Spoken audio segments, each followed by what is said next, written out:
চাটমোহর শাহী মসজিদ সুলতানি মুঘল আমলের বহু নিদর্শন পাবনা জেলায় রয়েছে। এ জেলায় যেসব পুরনো মসজিদ ও নিদর্শনগুলো রয়েছে তার মধ্যে শাহী মসজিদ অন্যতম। 439 বছরের ঐতিহ্য নিয়ে আজও ঠাঁই দাঁড়িয়ে রয়েছে 3 গম্বুজ বিশিষ্ট শাহী মসজিদ, যা সুলতানি মুঘল আমলের কথা মনে করিয়ে দেয়। 1980-র দশকে মসজিদটি ধ্বংসস্তূপে পরিণত হয়েছিল।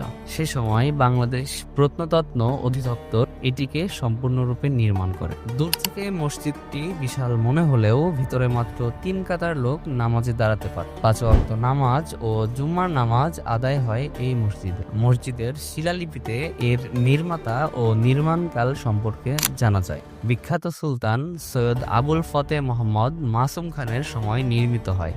কাকশাল গোত্রের সন্তান খান মোহাম্মদ তুকি খান 1581 খ্রিস্টাব্দে মসজিদটি নির্মাণ করেন। শাহী মসজিদ দেখতে সারা বছর বহু মানুষ আসেন পাবনার চাটমোহরে।